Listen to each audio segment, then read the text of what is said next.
Muy buenas noches a todos. Estamos arrancando el programa MMC hasta las 21 horas con mucha información. Ahora vamos a hablar de economía, vamos a hablar de por qué se tensionó la relación con el Fondo Monetario, por qué finalmente se van a acumular los 3 pagos que había que hacer en estos días hasta el 31 de julio, a fin de mes, y qué es lo que realmente está reclamando en términos de ajuste el Fondo Monetario, algo que obviamente pone ahí en jaque al gobierno, porque lo que reclama el fondo es completamente incompatible, no solamente con una campaña electoral, sino con los próximos meses de la economía argentina. Pero a ver qué está pasando. Está Gonzalo, porque todavía está, ¿no? La vuelta a casa. ¿Qué está pasando en este momento con el paro anunciado de colectivos? Gonzalo, te escuchamos. Sí, Maxi. Buenas noches. Estamos en Plaza Italia. De a poco empieza a vaciarse la plaza porque muchos se enteran porque ven los medios, porque nos escuchan a nosotros. Y otros, los que recién salen de trabajar o de estudiar, Maxi, se enteran porque estamos nosotros acá. Mirá, por ejemplo, hay una chica, vení, ¿dónde acompañame? Porque hay una chica en la parada del 57, una de las líneas del Grupo Dota que está de paro. ¿Estás esperando el 57? ¿Sí? Bueno, estás comiendo, perdóname, pero te estoy contando que está de paro el 57. ¿También? También está de paro el 57. ¿A dónde tenés que ir? Hasta Vicente López. Hasta Vicente López. Bueno, te dejo comer tranquila, pero hay que buscar otra solución porque el 57 está de paro. Esta es uno de los ejemplos, Maxi, que pasa a esta hora en Plaza Italia, pero muchas personas llegan y dicen ¿dónde está el colectivo? Bueno, lo cierto es que se adelantó, como bien lo estaban diciendo ustedes, se adelantó el paro y las personas que recién salen de trabajar se enteran aquí mismo con nosotros. Ahí se ven muchos colectivos. ¿Cómo es? Dame una línea, Claudio. ¿Cómo es la negociación con el gobierno y cuál es el fondo del problema? Bueno, hace un par de semanas hubo un acuerdo entre las cámaras empresariales y el gobierno por el tema subsidios, para incrementar los subsidios y que ese incremento vaya a un aumento de salario, que es lo que estaba reclamando justamente los gremialistas de la UTA. Bueno, cuando empieza julio, la UTA lo que está diciendo es que no les llegó el dinero de parte de los empresarios con los aumentos de sueldo.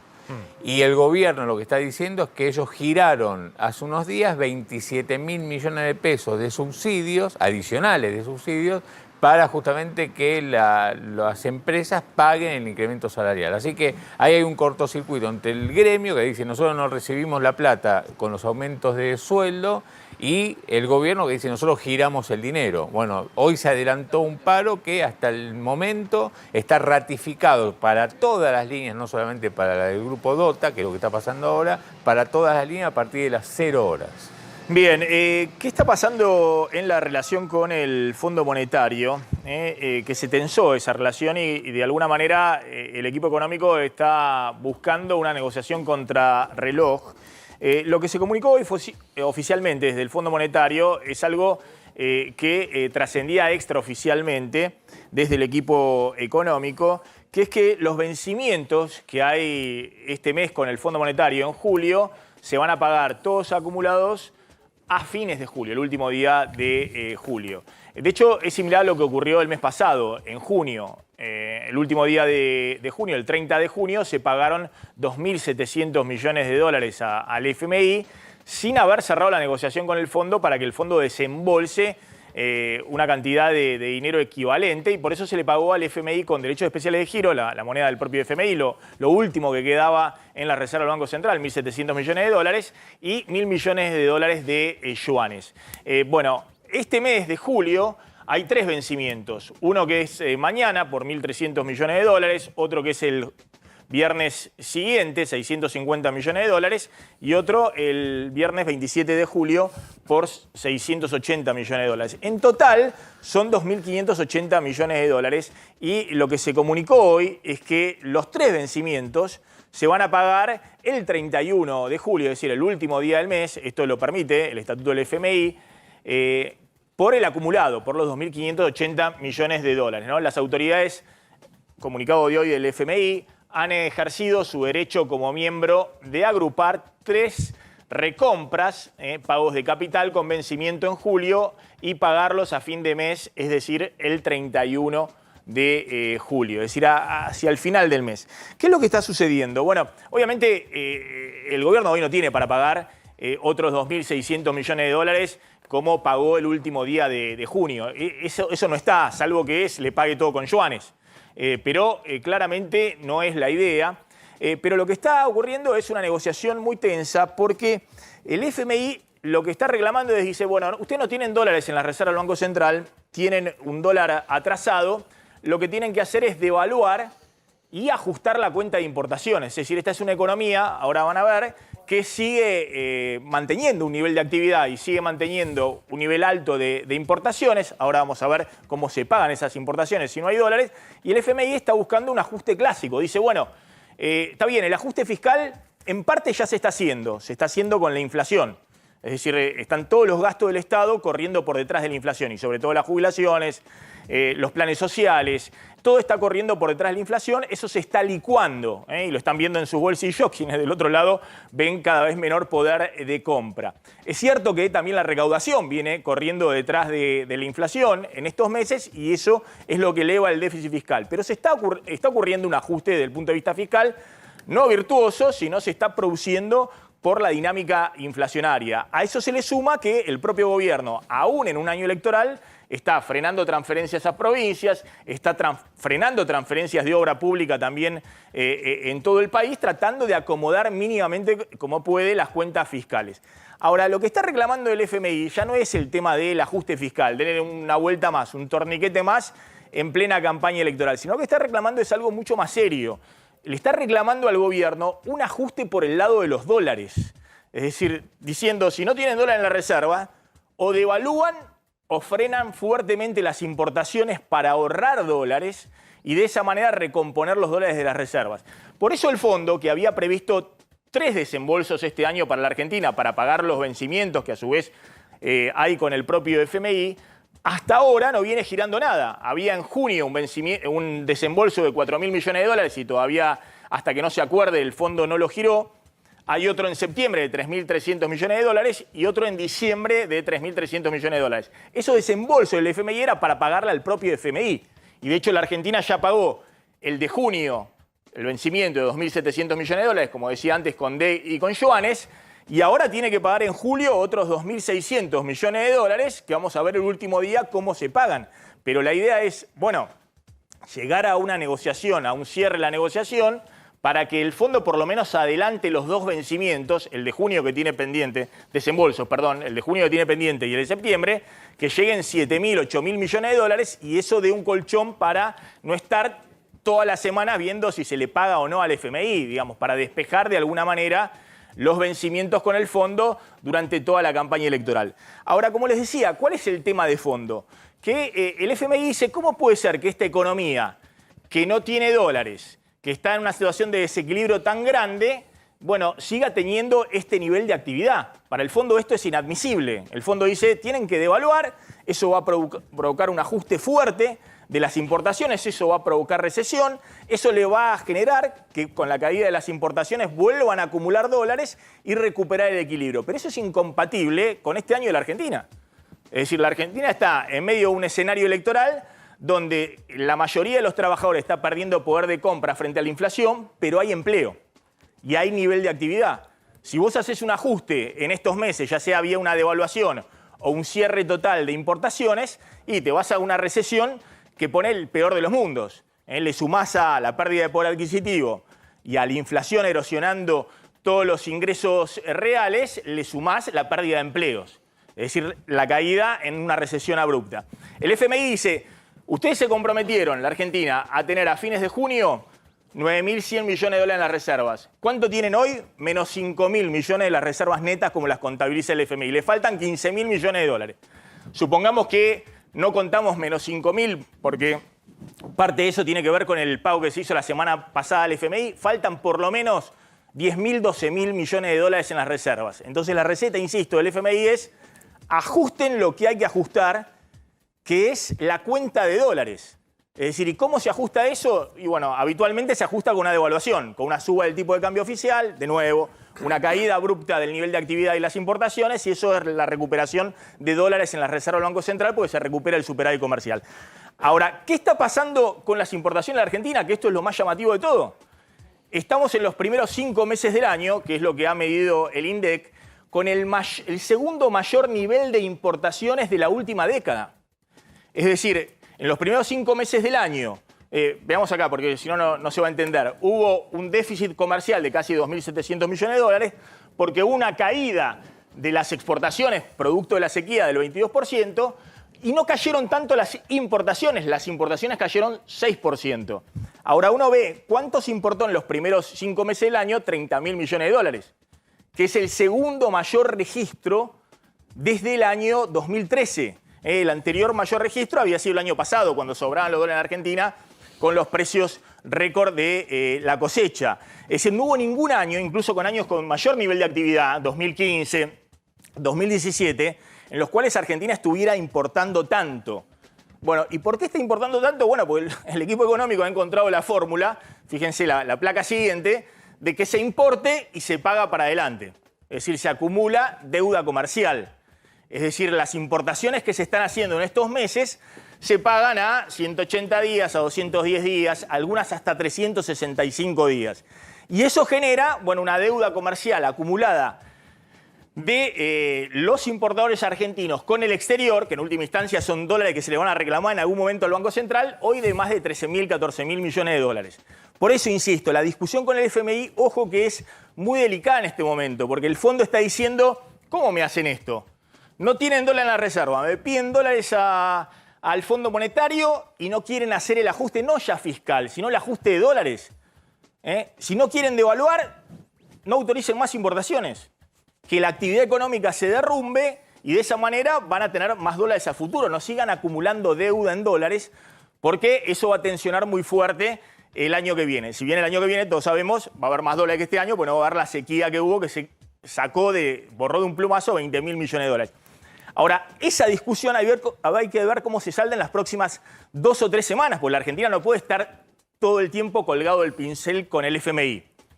Y de hecho el gobierno ha dado señales de buena voluntad de que quiere arreglar. Por eso le pagó la semana pasada al fondo, porque quiere despejar la incertidumbre de que el fondo te pueda llegar a empujar al abismo en medio de la campaña electoral. Alguien dijo por ahí una muy buena definición, que el fondo no quiere ser ni héroe ni villano en medio de la campaña electoral.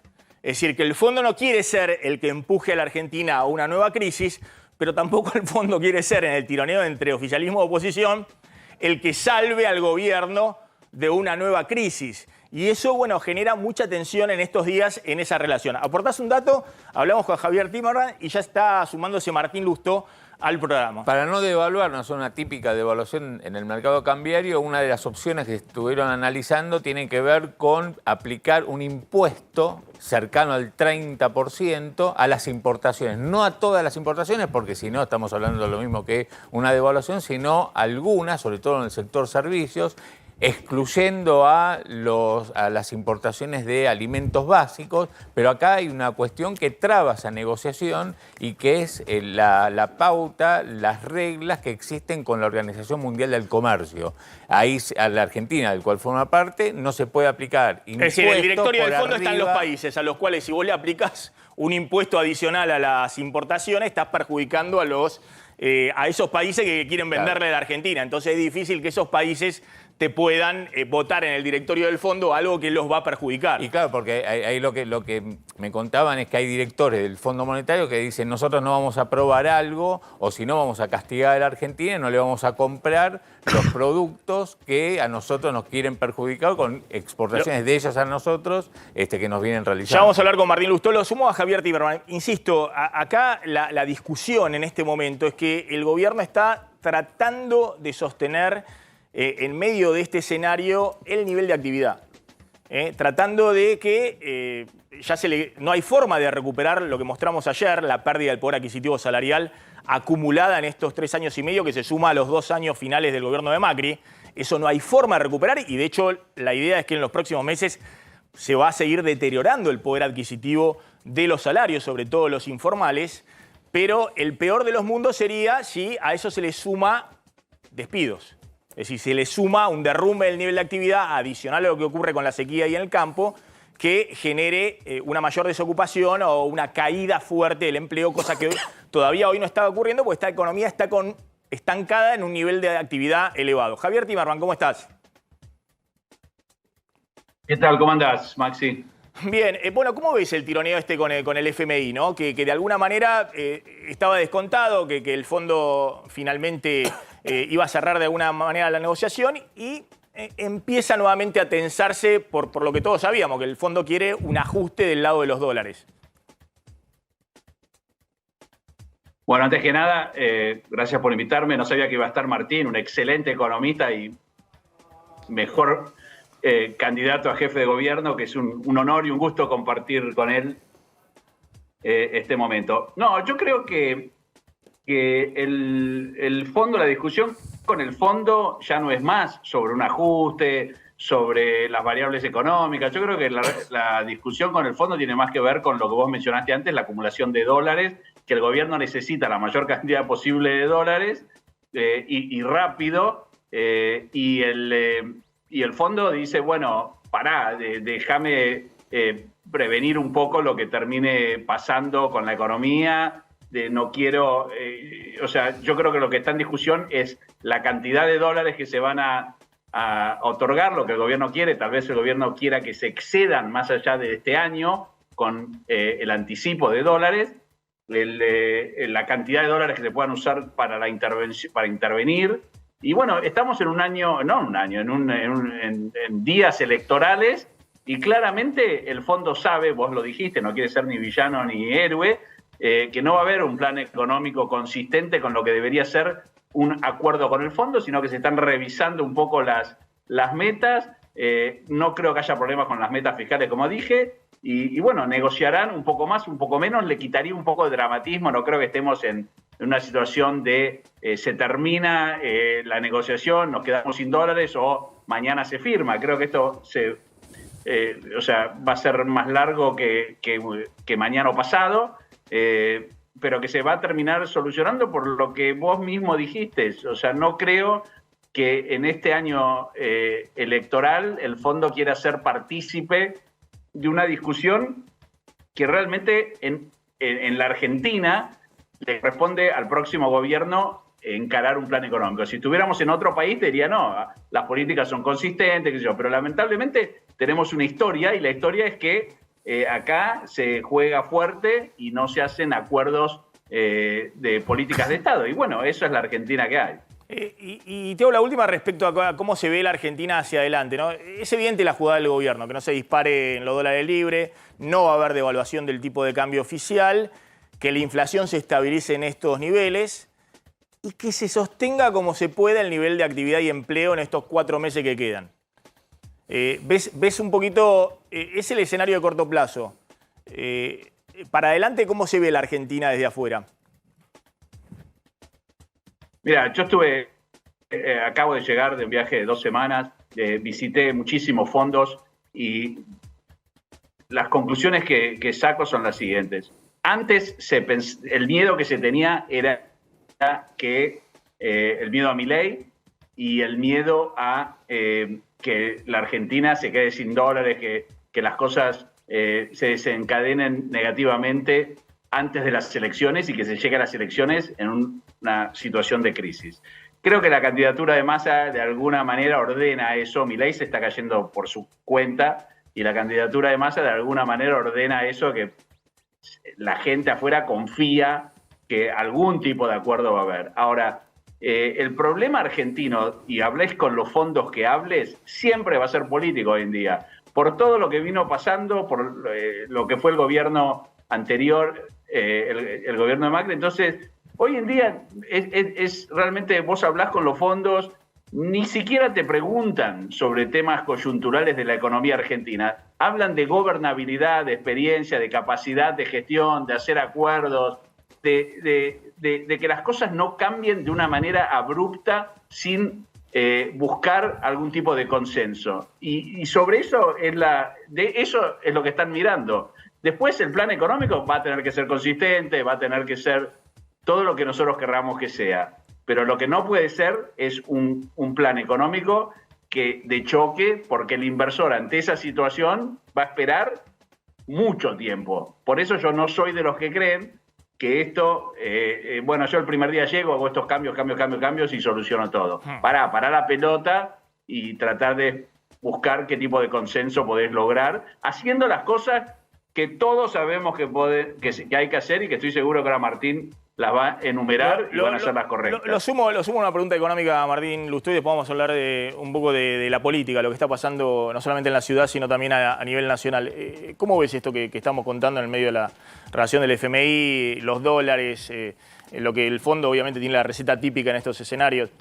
Primero saludarlo a Javier, aunque sea virtualmente, y suscribo mucho lo que le está diciendo. La verdad que lo que estamos diciendo ahora es que nada de lo que se resuelva ahora con el fondo nos va a cambiar la vida de los argentinos. Que los de afuera están esperando qué es lo que podemos hacer los argentinos para cambiar la vida.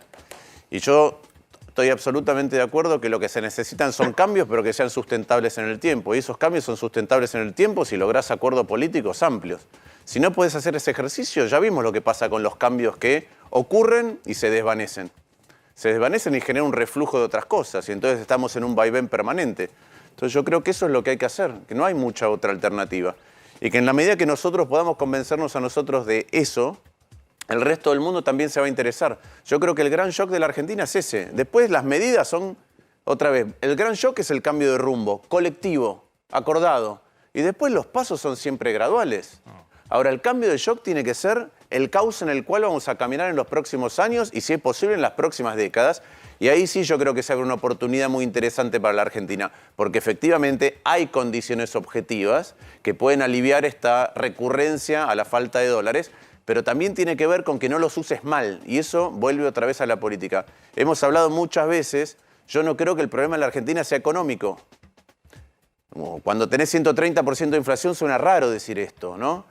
Pero la verdad es que no hay una receta mágica que al resto de los economistas del mundo se les reveló y que los economistas argentinos no la tienen. Yo estudié acá y afuera, Javier trabajó acá y afuera, funcionarios han trabajado acá y afuera, estudiado acá y afuera. No es que hay un conocimiento muy específico que está guardado bajo 7 llaves. El problema es que muchas veces se traen programas económicos que no entran en el cauce o en tu fortaleza política. Y eso es el libro de Juan Carlos Torre, de principio a fin. Ese es el libro. Ahora, esto que hablamos del corto plazo, quedan 40 días hasta las PASO, después quedan 2 meses y medio, poner hasta 3 meses o 4 meses hasta el balotaje, si efectivamente hay balotaje. ¿Cómo ves este sendero, digamos? Pues hemos visto la situación donde las restricciones son tantas que ¿a qué puedes aspirar en este escenario? Algunos dicen, che, hay que hacer lo que se debería hacer. En este escenario lo que estamos viendo es lo que yo llamo la ducha de los 3 chiflados continuada. ¿Por qué? Cuando Guzmán dijo que había presión de mercado, pero no se iba a producir una devaluación porque iba a haber inflación, la inflación era 54%. Ahora es 130 y seguimos con el mismo problema de que no podemos acumular dólares. Perfecto. Como no podés acumular... El Fondo Monetario en el acuerdo te dijo, acumula dólares. No te dijo ni cómo, te dijo, mira, dólares, bajá un poco el déficit fiscal y emití menos. No te dijo, resuélvanlo ustedes cómo hay que hacerlo. No dijo ninguna otra cosa. Como no conseguís hacer eso, ponés las restricciones en tener control de cambio, ponés restricciones en las importaciones, te afecta el nivel de actividad, te suben los precios. Es como si hubieses devaluado, duplicaste, o más que duplicaste la inflación. Amén de eso, vos estás mostrando, las importaciones continúan para arriba, con este tipo de cambios es más difícil exportar, volvés a tener un problema de acumulación de dólares, a alguien se le ocurre que podés poner un impuesto, el impuesto está contrario a las normas que la Argentina suscribe en la OMC y te genera un problema con el propio fondo. Entonces, insisto, es la ducha de los 3 chiflados. ¿Qué queda esperar? Nada, me parece que Javier decía, y vos lo decías, ni héroe ni villano, a que esto destrabe un poquitito, eso es lo máximo que se puede aspirar, para que continúe y después encaremos una resolución definitiva de los problemas. El inconveniente adicional es que en otro país no habría un dilema o una contradicción, pero en la Argentina, en este contexto, tener un candidato a presidente que además es ministro de Economía genera contradicciones. Su agenda de corto plazo es opuesta a su agenda de mediano y largo plazo. Y eso genera un problema adicional que lo estás mostrando vos ahí. Bueno, pateo importaciones, pateo pago de importaciones, es decir, comprometo dólares futuros. Voy a buscar un swap con China, comprometo dólares futuros. Bueno, esas son las contradicciones que tiene alguien que es ministro de Economía al mismo tiempo que es candidato a presidente en este país, en este momento. Porque en otros países, no sé, Macron o Fernando Enrique, por ahí no es contradictorio. En este contexto, Ahora, en la discúlpame, Argentina, es más allá de esa contradictorio. contradicción que vos mostrás, ¿no crees que si un gobierno le quedan 4 meses para finalizar o 5 meses, produce lo que se hace habitualmente en estos casos, que es una devaluación, no termina su mandato?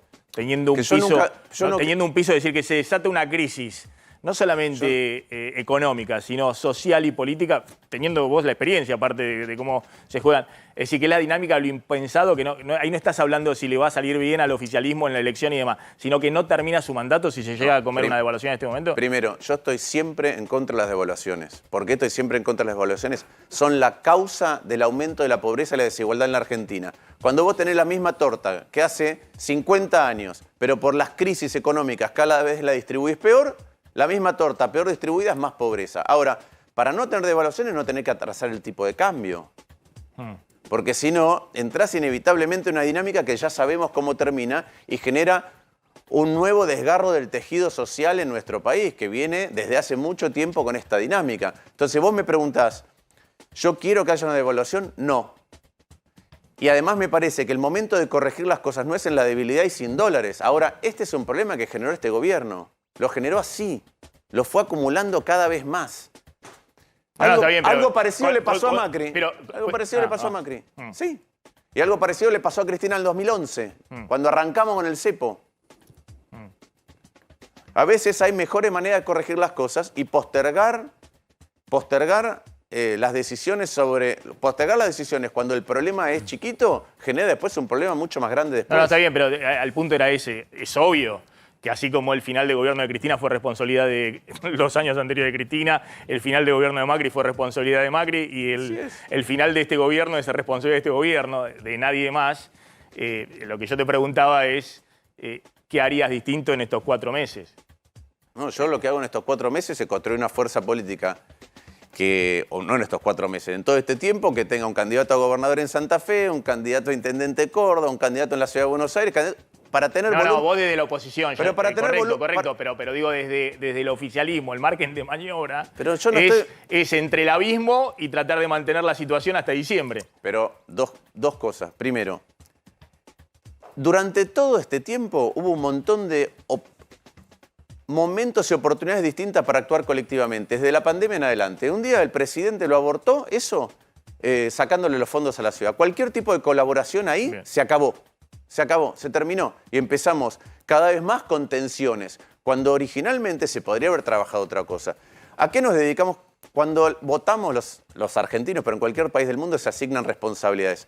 Cuando te votan y ganás, tenés la responsabilidad del Poder Ejecutivo. Cuando te votan y perdés, tenés la responsabilidad de la oposición, que es proponer, es debatir, por supuesto, es decir por que supuesto. no.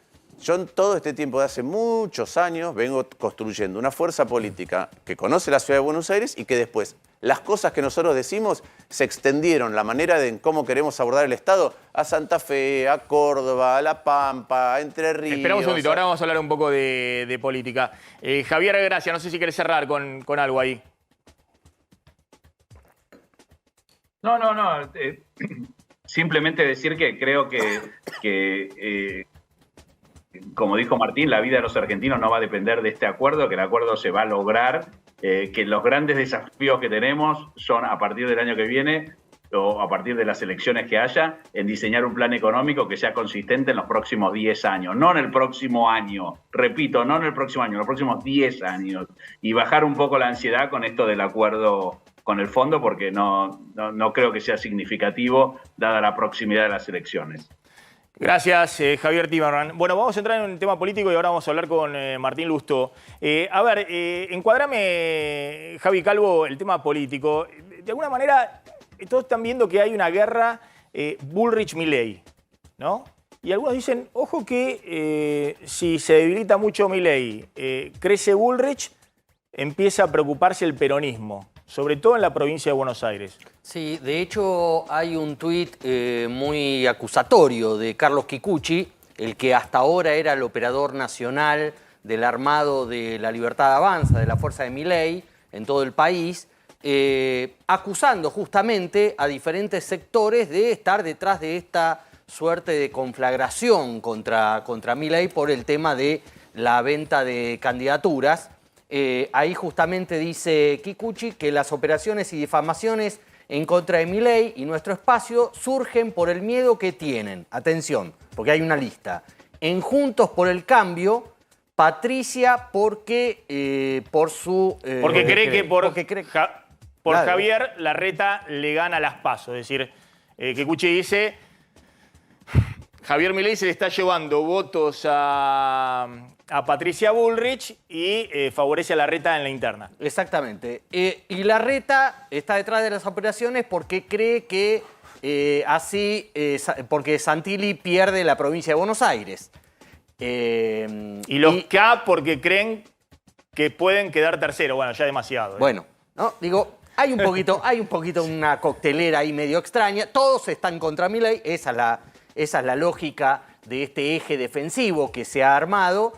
Pero es cierto que algunos funcionarios del oficialismo, alguna gente del gobierno, del ex Frente de Todos y flamante Unión por la Patria, empiezan a observar con preocupación más que estas defensas de Milei, que están a tono con los ataques que hacía la Libertad Avanza, están preocupados por la caída en las encuestas, ¿no? Porque hasta las propias encuestas que los alertaban sobre la posibilidad de los famosos 3/3 o una votación dividida en 3 partes, ahora empieza a verse aceleradamente un desinfle, una ruptura, una gran grieta, y eso les preocupa porque dice, obviamente, si nosotros creamos este monstruo para que Juntos por el Cambio no gane en primera vuelta, no dejemos que este monstruo ahora se pinche completamente y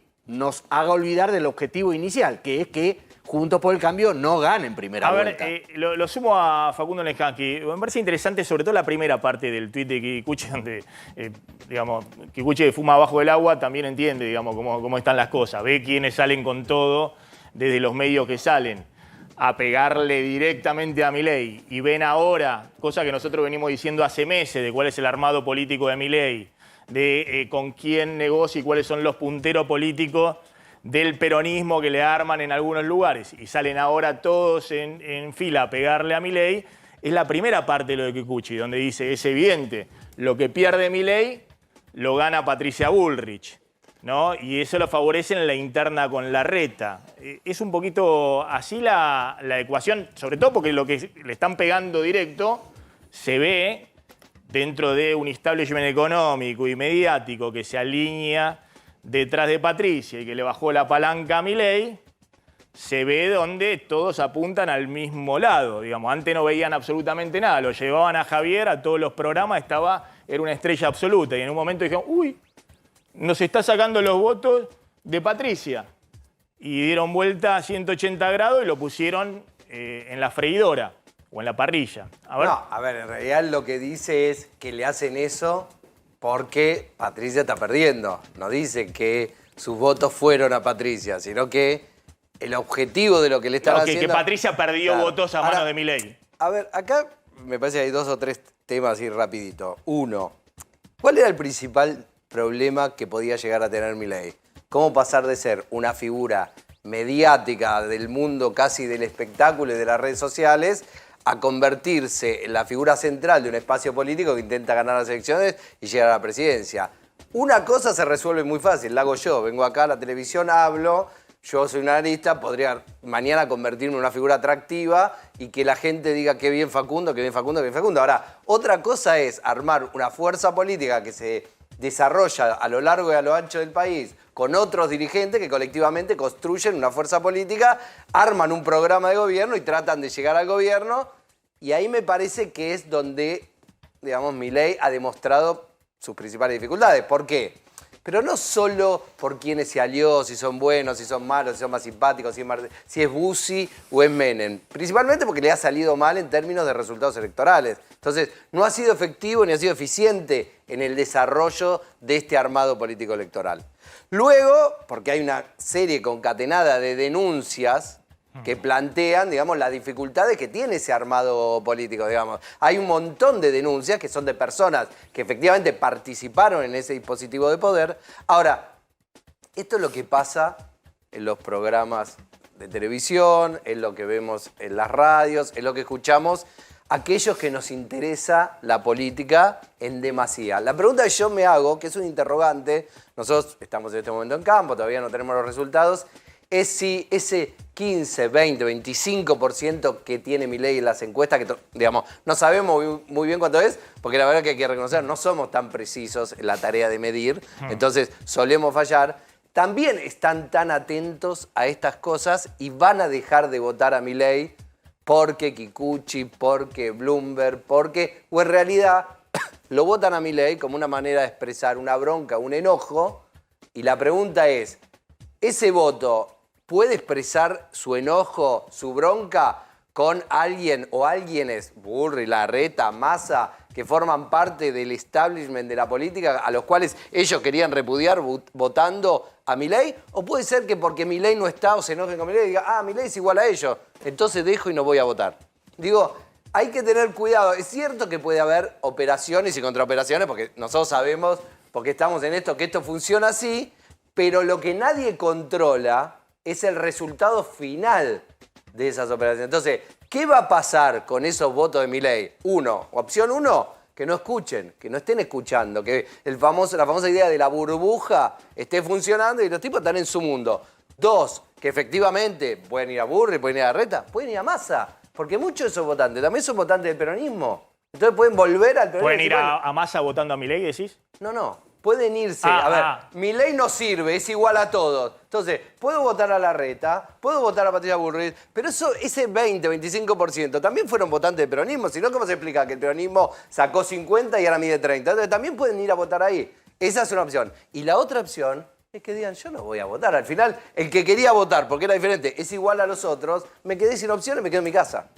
A ver, lo sumo a Martín Lustó, ¿no?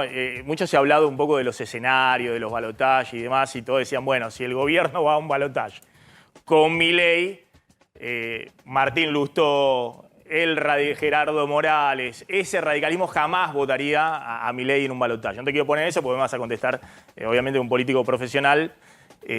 Pero, ¿qué estás viendo, digamos? Yo te contesto, vos sabés que yo siempre contesto lo que pienso. Recién escuchaba a Facundo. Me parece que todos esos análisis son análisis que son, para parafrasear otras críticas que se hacían en otro momento, son una planilla de Excel. Es decir, yo le saco voto a este, lastimándolo, esto que veía en el tuit, y entonces sube este y sube el otro. Es como que a la gente nada de eso la hace reaccionar. Podemos manipular hacia dónde va. Entonces las campañas transcurren o las acusaciones transcurren por cómo resto en lugar de cómo propongo algo distinto. Yo te digo, yo camino. A la gente nada de eso la hace reaccionar. Podemos manipular hacia dónde va. Entonces las campañas transcurren o las acusaciones transcurren por cómo resto en lugar de cómo propongo algo distinto. Yo te digo, yo camino a la calle todos los días de hace mucho, mucho tiempo. Recientemente estoy notando de hace un tiempo esta parte que la gente quiere dar vuelta a la página. Quiere pasar de pantalla de videojuego, quiere salir de donde estamos. Entonces no veo que el cálculo aritmético de a quién le saco y a quién le pongo y dónde va tenga mucha influencia. Me parece mucho más importante ser capaces de transmitir hacia dónde querés ir. Por eso, digo, nosotros en la ciudad hicimos 121 propuestas y a medida que recorremos ves ciertas cosas. En algún barrio encontrás otra. Entonces, la verdad es que me parece que eso genera ganas de votar en positivo. Lo otro genera este análisis de, bueno, si a aquel le hice un daño, entonces se mueve el voto para allá. Y no sabemos eso, no lo sabemos. No sabemos hacia dónde se mueven los votos cuando vos pulsás A o B. Por eso lo que vale la pena es decir lo que uno quiere hacer. Pero Martín, vos no desconoces que hay sectores dentro de tu coalición de Juntos por el Cambio que todo el tiempo son guiños a Milei. Por lo menos eran guiños a Milei hasta que vino todo este escándalo de la compra de candidaturas y eso. El sector de Patricia Bullrich, el sector de Mauricio Macri, digamos. Entonces, hasta que se dieron cuenta que le llevaba los votos. Ese es el mejor. Hasta que se dieron cuenta que le llevaba los votos. Ese es el mejor ejemplo de lo que estoy diciendo. Lo piensan en el vacío, en abstracto, sin que la gente reaccione, dicen, me conviene hacer A. A medida que hacen A y ven que no sale como quieren, dicen, no, tengo que hacer Z. Es eso, es decir, cuando yo hago A, logro que la gente, el que iba a votar acá, lo lastimo y va para allá. O si lo inflo, viene y lastimo al otro que es mi rival. Y al final no pasa así. ¿Qué es lo que están diciendo ustedes ahora? No le pasa al gobierno cuando de alguna manera inflaba Milei, no le pasó a ese sector que decía, porque ese sector en un momento tenía tanta afinidad que decían que después iban a trabajar juntos, Sí. o que, y lo decían también del lado de Milei, que podían converger en un espacio después de las elecciones, porque podían hacer una alianza en el Congreso, y hoy se ve que se están tensionando entre ellos. Entonces, al final, insisto, uno tiene que decir qué es lo que va a hacer, por dónde quiere que transcurra el país, o en mi caso la ciudad, o ambas cosas, a futuro. Porque el resto de las cosas son un experimento que después cuentan con algo que se llama personas que no reaccionan a lo que vos estás tratando de hacer para manipularlas. Martín, te hago una pregunta respecto a cómo se posiciona el arco político en la Argentina, ¿no? Uno tiene la impresión de que Larreta y Massa están buscando el centro político en sus propuestas, ¿no? Y que tienen, además de una amistad de no sé cuántos años, de 25 años, tienen también una concepción de cómo se construye política bastante similar. Y por otro lado, uno tiene la impresión de que Patricia Bullrich y Milei vienen con un discurso muy duro respecto a que hay que romper el status quo de la dinámica política de los últimos años. ¿Vos no considerás, digamos, que hay desde el punto de vista de cómo se ordena ideológicamente las propuestas en la Argentina, modelos bien distintos? El problema que tienen Patricia y Horacio Rodríguez Larreta es que forman parte de un mismo espacio, que después tienen que sumar los votos y terminar consolidándolos, ¿no? No, yo lo veo un poco diferente. No sé qué es lo que quiere Massa. No sé hacia dónde quiere ir. Si yo miro qué es la fórmula Massa-Rossi, es la continuidad de este gobierno. Es el jefe de gabinete y es el ministro de Economía. Entonces no veo que en el discurso ellos quieran hacer cambios acerca de cómo funcionan las cosas. Entre otras cosas porque otras partes de su propia coalición le están diciendo o que no quieren hacer ningún cambio o que quieren caminar en la dirección contraria en la que a veces Sergio Massa, desde el punto de vista de las negociaciones internacionales, la aproximación del fondo, intenta hacer. Entonces no sé hacia dónde quieren caminar. Me parece que es la continuidad de este gobierno. Horacio tiene la visión de que es necesario hacer un cambio, sin ninguna duda, muchos cambios. Y me parece que hay una discusión acerca del método. Yo creo que los cambios para ser sustentables, para ser perdurables, tienen que estar basados en una coalición política más amplia, que es como funciona Juntos por el Cambio en la Ciudad de Buenos Aires, en Corrientes, en Jujuy, en Mendoza, ahora en San Luis, en San Juan, en Santa Fe, donde vamos a tener elecciones. Son coaliciones grandes. ¿Qué quiere decir un cambio que perdura? Un cambio que cuando ganás lo llevas adelante y después la gente lo vuelve a validar con los votos, porque si no, no perdura. Entonces yo veo eso. En el caso de Patricia, lo que veo es que el método de ella para llevar adelante ese cambio es un método, no sé cómo llamarlo, contra el otro, contra un sector. A mí me parece que esos son los cambios que parecen tener mucho ímpetu discursivo en un momento, pero después se pinchan en la práctica. Y ya lo hemos vivido esto en Argentina. Esa ¿Vos es mi asociás opinión. un cambio similar al que trató de hacer Macri en el gobierno, lo de Patricia Bullrich? Bueno, es lo que se ve hoy. Es un alineamiento de eso. Es eso, pero más rápido. Bueno, eso, no sé, no. Yo parto de esta premisa que es el otro al día siguiente existe. No es que no existe. Y yo creo que hay muchas cosas. Puedo enumerarte cosas nacionales, como puedo enumerarte cosas de la ciudad, en donde el trabajo en coalición hace que esos cambios se puedan hacer. De lo que hay que hacer a futuro, yo creo, por ejemplo, que en materia laboral, uno te va a decir, yo quiero respetar los derechos de trabajadores que son intocables, inalienables, y otro te dice, quiero una reforma laboral de fondo, y yo te digo, bueno, eliminemos las multas y modernicemos convenios colectivos. Yo creo que eso puede ser un acuerdo. ¿Hay muchos empleados públicos? Sí. ¿Es culpa de ellos? No. El 23,5% de los empleados públicos nacionales se jubilan en los próximos 5 años, tienen más de 60. Lo mismo pasa con, yo creo que estamos todos de acuerdo en eliminar las jubilaciones de privilegio. Yo ya propuse cómo, me parece que no conozco a nadie que se vaya a oponer. De hecho, a mí me pasó que cuando presenté el proyecto, una senadora por Chaco del Frente de Todos dijo, si no fuera por disciplina partidaria, votaría el proyecto de Lustó. Entonces, así como en la ciudad se pueden hacer cambios de esa manera, te puedo nombrar un montón. Este año, o el año pasado, la reforma del estatuto docente. Esa es la manera en que los cambios se hacen y perduran. Esa es mi visión, que es un poco lo que explicaba Javier. De afuera no están diciendo que venga alguien y rompa todo, porque ya se enamoraron con que les dijeron que había habido un cambio cultural y a los 4 años ese cambio cultural no existía más. Lo voy a sumar a Javier Calvo y con Claudio Slotin, que en un ratito vamos a contar qué pasa con el tema de alquileres y qué pasa con los créditos UBA, que hubo media sanción en diputados de un nuevo régimen para los créditos UBA. Javier. Sí, yo le quería preguntar a Martín, en nombre de esto que vos mencionás, de la descripción que haces sobre el estilo de Patricia Bullrich, ¿cómo haces campaña si ella llega a ganar la PASO presidencial del 13 de agosto? No, yo siempre digo lo que pienso, adentro y afuera de los espacios. Y compito y armo espacios políticos grandes tratando de incidir en esa discusión. Entonces, si ella ganara, el equipo mío de economía le dirá, mira, a nosotros nos parece que esto es un problema, que esto puede tener contraindicaciones, que esto no va a ser una solución, que es lo que hago siempre. Lo he hecho adentro, en su momento con el propio presidente Macri. Entonces, esa es la manera en que nosotros tenemos de construir. ¿Por qué? Porque el que gana no siempre tiene razón. Lo que tiene es la validación de un liderazgo transitorio que la sociedad le dio una responsabilidad adicional al resto. Pero cuando uno cree en algo, no lo deja de creer porque pierde. Yo insisto, en el 2015 yo perdí, no me fui a ningún lugar y seguí trabajando para que las propuestas que hicimos nosotros entonces, que eran 32, se llevaran adelante. Se llevaron 28 adelante y nosotros no éramos gobierno. Recién en el 2019 convergimos en una coalición donde todos estamos en Juntos por el Cambio en la ciudad. Entonces, ¿qué voy a hacer yo? Yo voy a trabajar para que las cosas en las que creo se lleven adelante. Y por eso me parece bien ir a los temas concretos y no a enunciaciones o enunciados generales, porque si no, nos perdemos de cómo se hacen las cosas. Y en campaña esto pasa mucho. Yo lo escuché a Jorge Macri ahora decir que hay que hacer el Sarmiento en viaducto. No se puede hacer el Sarmiento en viaducto. Cualquiera que conoce Flores, ¿sí?, sabe que hay un momento cuando vos, primero, le vas a hacer un monstruo por encima, pero además, cuando te topás con la Perito Moreno, hay otro viaducto, que es el de la autopista.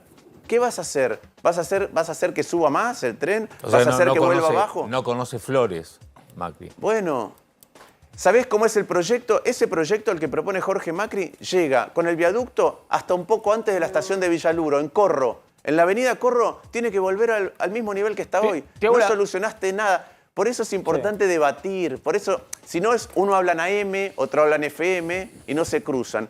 Se propone algo y yo te digo, a ver, eso que estás proponiendo vos está mal. Déjame que te explique por qué. Y entonces la sociedad lo puede saber. Me parece que eso, una campaña debería ser eso, no otra cosa. No esta especulación de si, a ver, la matemática, si ahora Milei sube, Patricia baja. No sirve para nada, no construye nada eso.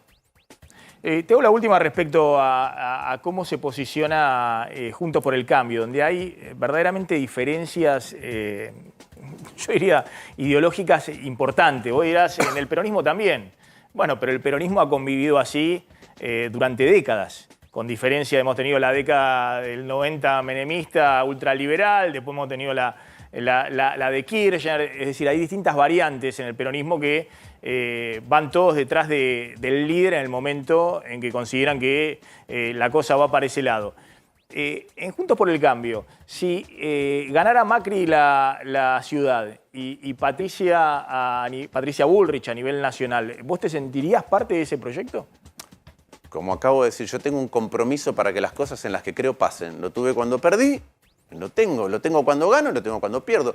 Porque hay cosas en las que creo que no dependen de si el momento, no el momento, si la sociedad, si la encuesta. Son las cosas en las que creo. Antes hablabas de cuando Milei era moda y cuando no. Yo siempre dije lo mismo. Y voy a seguir diciendo las cosas en las que creo.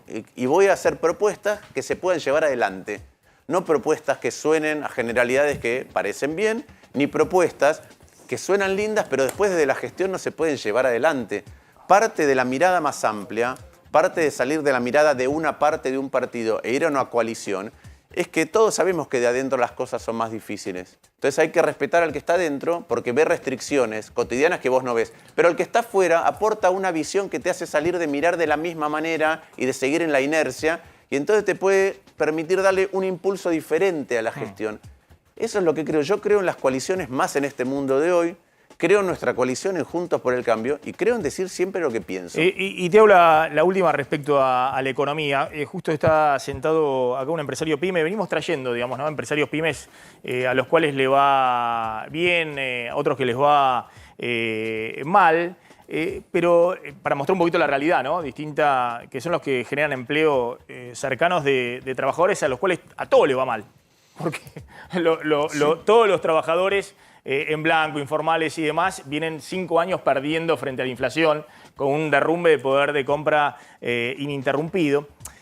Pero bueno, los empresarios lo que narran es, más allá de los que le va bien o los que tienen dificultades porque no tienen insumos, porque tienen problemas, que tienen que estar, que hay nivel de actividad, ¿no? Que la cosa está funcionando desde el punto de vista del nivel de actividad. Que el peor escenario sería si te quedás con una inflación elevada y te vas a una recesión. Déjame 2 segundos que estamos, de hecho, con...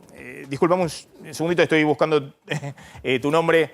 Acá Fernando de la Peña. Fernando de la Peña. Gracias, Fernando, por estar. Vos sos, ¿en qué rubro estás y qué empresa tenés? Bueno, buenas noches. Sí. Gracias por la invitación. Sí. Estamos en el rubro de industria alimenticia. Sí. La empresa se llama Ches Momo. Sí. CHEZMOMO. Hacemos productos de pastelería, sin azúcar, sin gluten, bajos en carbohidratos, para un nicho de mercado puntual y bueno, diferentes canales que son... ¿Y cuántos empleados tenés vos? En este momento trabajo a casi 15 personas. Entre personas propias y ¿Y tercerizadas. tenés nivel de actividad, más allá de lo difícil que es convivir con 130, Sí. 140% de inflación? Las complicaciones las tenemos todos, creo. Estamos viviendo un momento bastante complejo, sobre todo en el tema de importación. Bueno, todos temas Sí. ya conocidos, que vienen hablando en el programa. A pesar de todo, o sea, la realidad es que la actividad está, o sea, nosotros estamos creciendo en este contexto.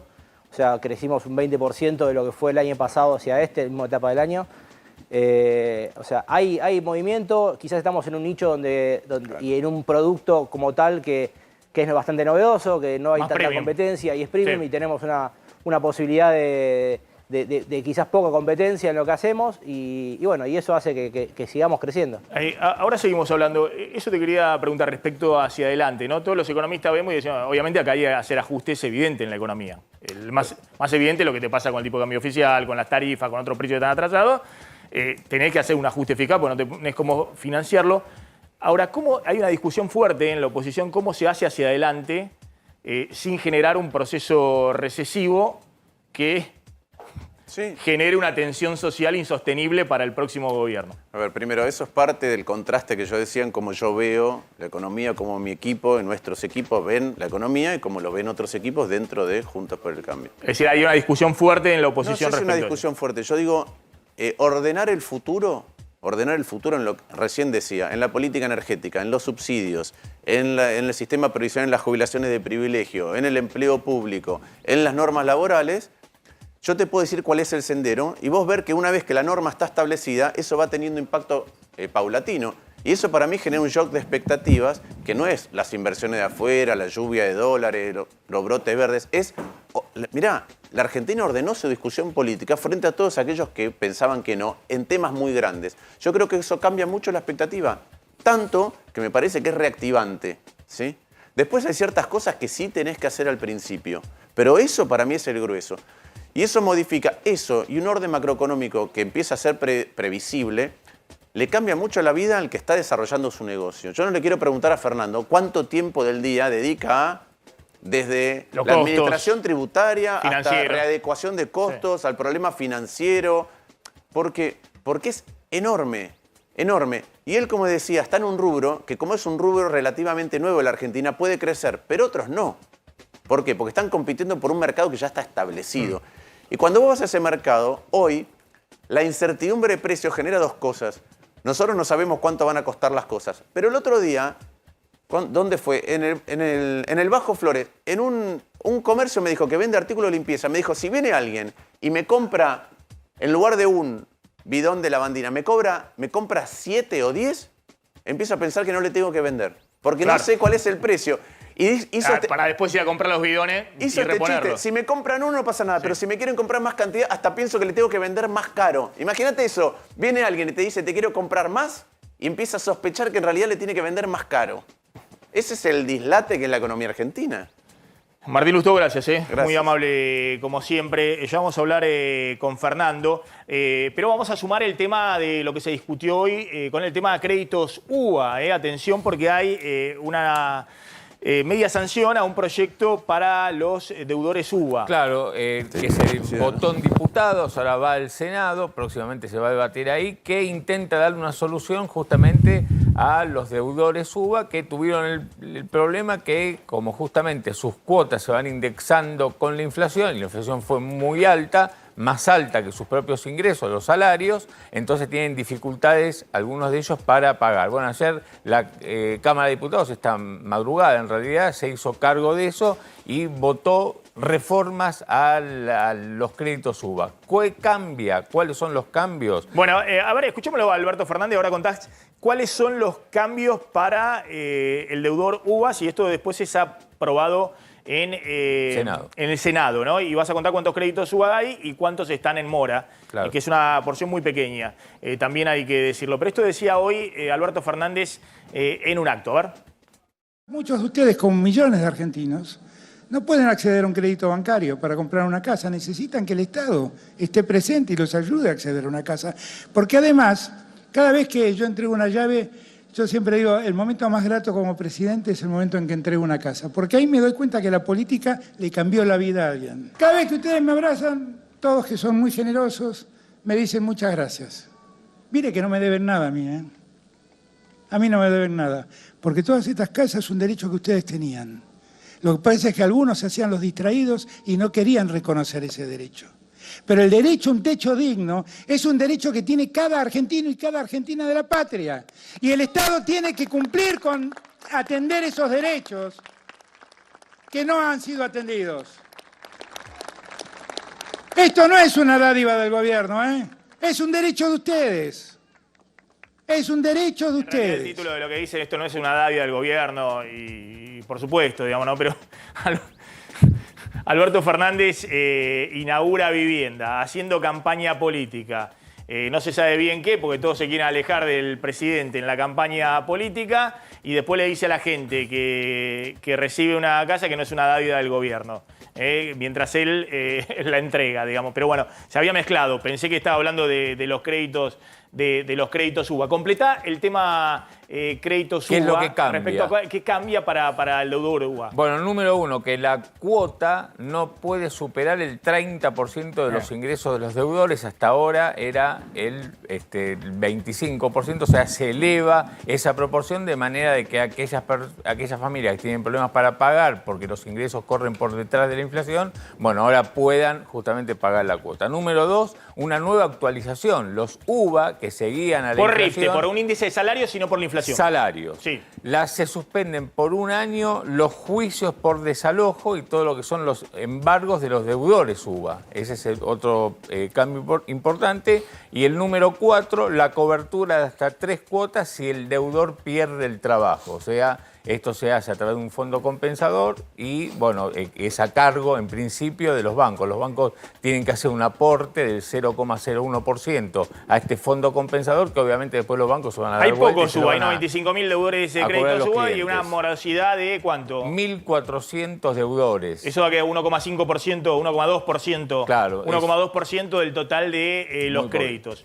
Exactamente, que es una mínima parte a su vez de los créditos que tiene el sistema bancario a la familia. Está José Rosado de Reporte Inmobiliario. José, gracias por atendernos, muy amable. Bueno, hola, ¿qué tal? ¿Cómo están? ¿Cómo ves esta media sanción, este proyecto de reformular los créditos UBA?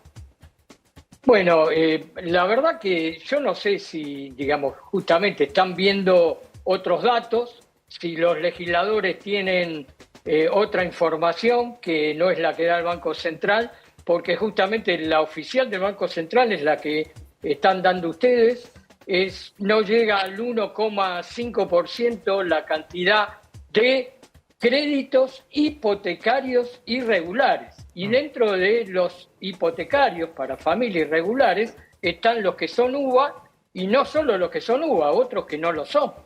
Entonces, la verdad que no se justifica. Es, por un lado, la menor tasa de irregularidad de cualquier cartera, de cualquier crédito del sistema financiero. Y van hacia el salvataje de esto.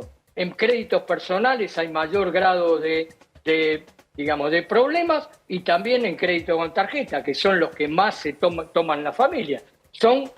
Duplican o hasta triplican este grado de irregularidad.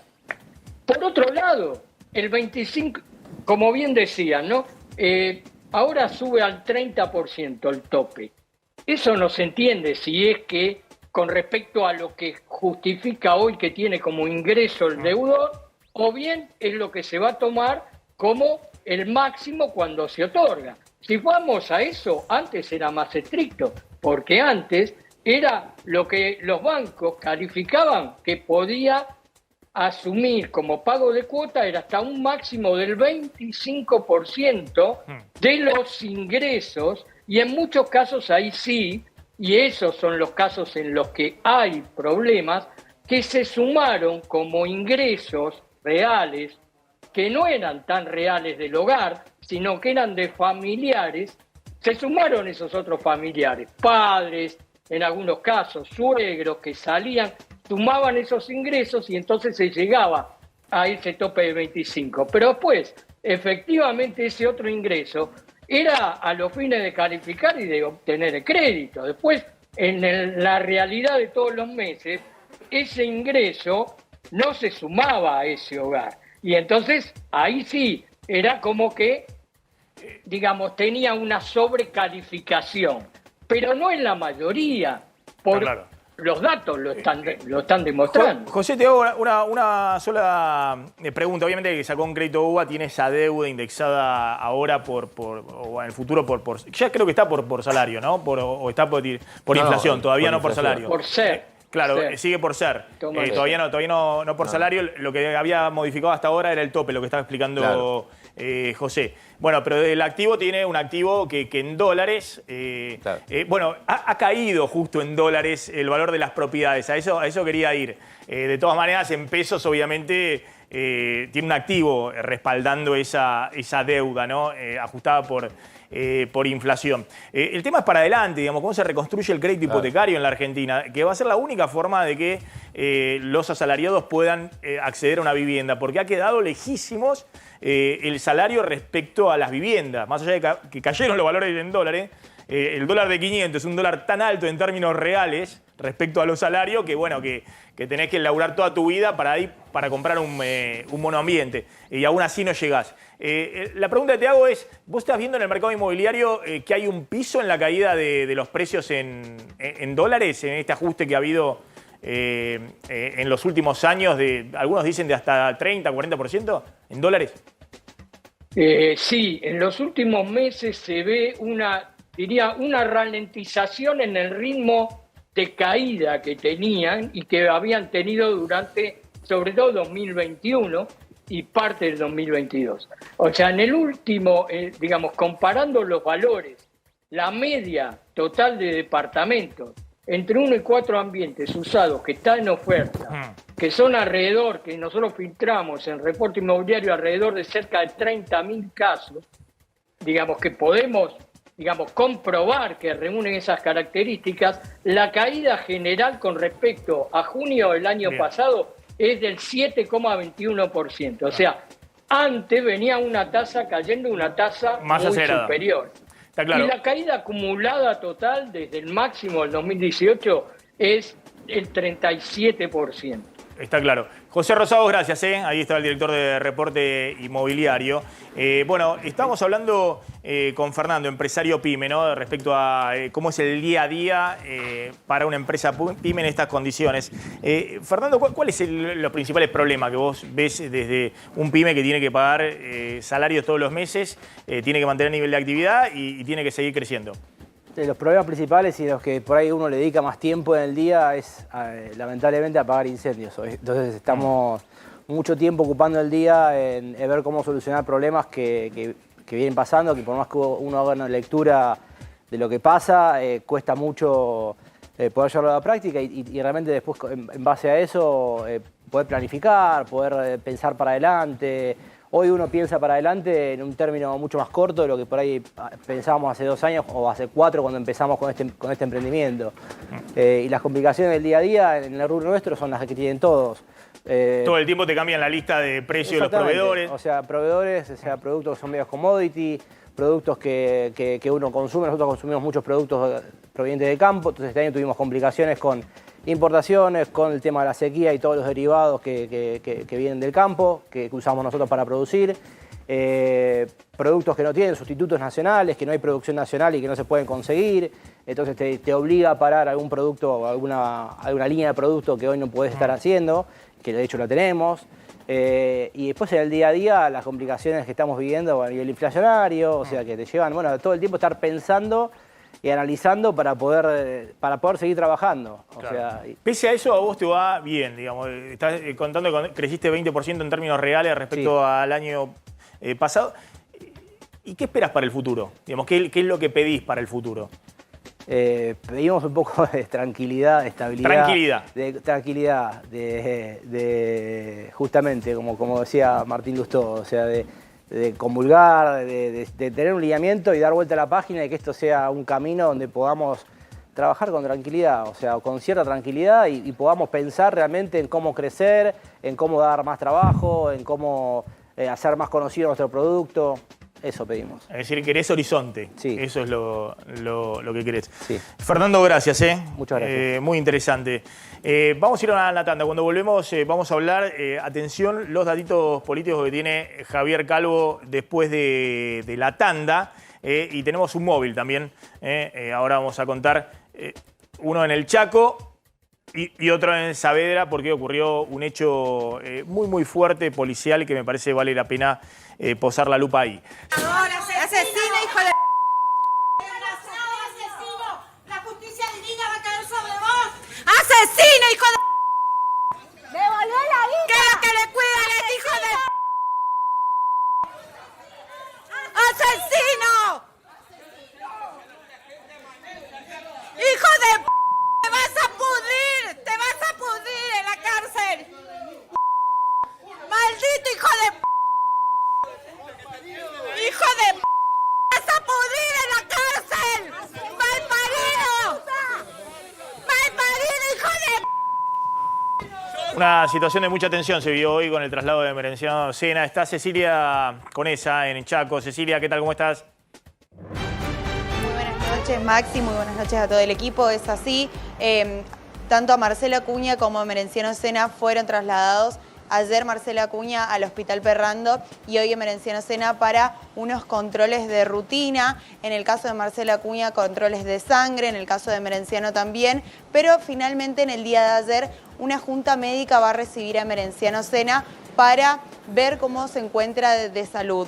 Pero para que nos cuente sobre el recibimiento de la Junta Médica a Merenciano, nos encontramos con Nelia Velázquez, quien es la fiscal que conforma el equipo de fiscales. Ustedes pidieron esta Junta de Médicos que pueda analizar a Merenciano. ¿Es así, Nelia? ¿Qué tal? Buenas noches a todos los del piso. ¿Cómo están?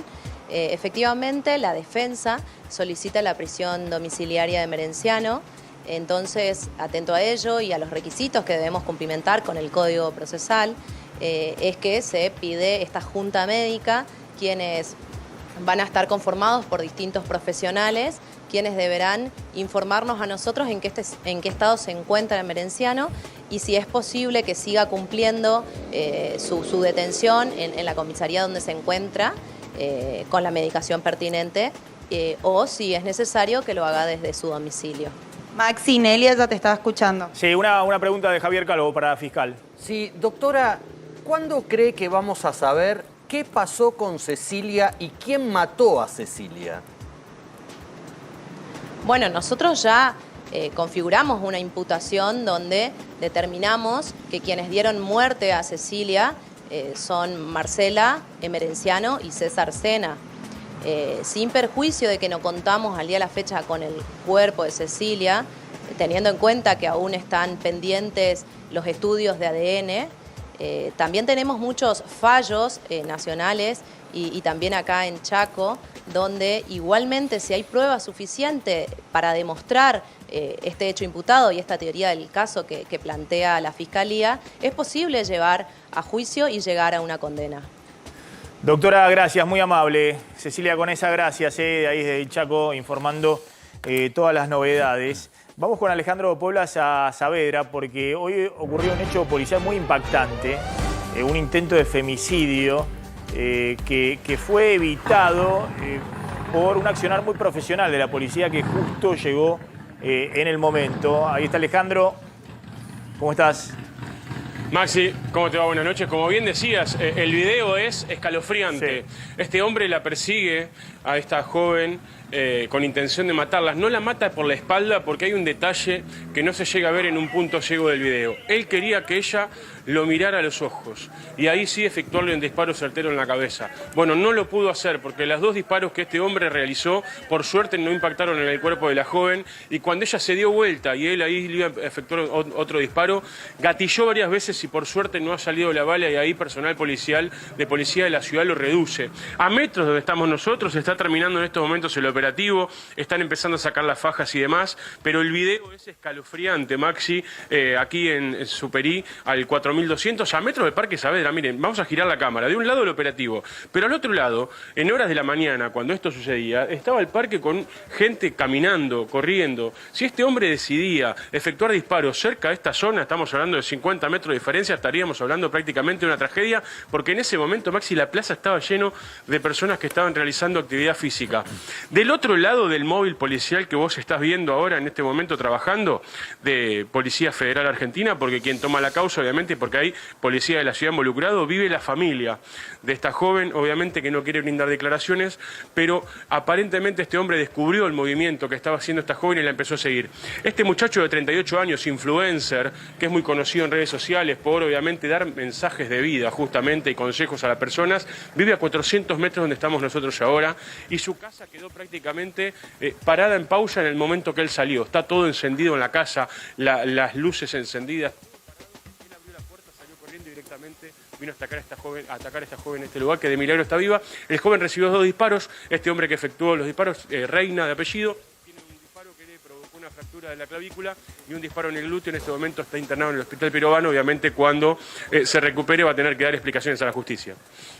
Alejandro, gracias. Es importante ver ahí porque la verdad que el personal policial actuó... muy rápido. Sí, muy precisamente, ¿no? La verdad que neutralizó al agresor, al que quería perpetrar el femicidio. Son muy pocos, creo que muy aislados los casos donde se logra efectivamente frenar de esta manera a un tipo que quería asesinarla con un disparo a la cabeza. Terrible, ¿no? Y además le disparan y lo neutralizan, ¿no? Con un disparo en la pierna y en el hombro. La verdad que es destacar la acción de los policías. Javier, cerramos con un datito político, dale. Datito político. Sigue la Semana de la Dulzura del oficialismo. Se congregó la mesa de campaña bonaerense que integran todos. Kicillof, Máximo Kirchner, Espinosa, Magario, Insaurralde, Cato Podis, Larroque. Se quieren todos, se aman todos y se preparan para la gran fiesta de boda del domingo. Perdón, no, de boda no. La gran fiesta de inauguración del gasoducto Néstor Kirchner, donde van a estar todas. La tía que hablaba mal de uno, el suegro que hablaba mal del otro, todos invitados.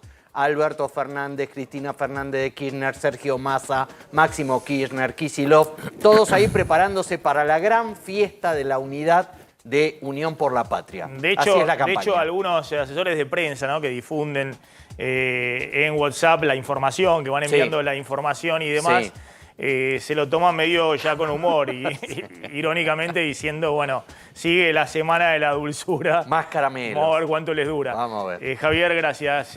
Claudio, gracias. Ya llega Trebuca al aire de A24. Nosotros nos reencontramos mañana 19:30. Chau, chau. Pásenla bien.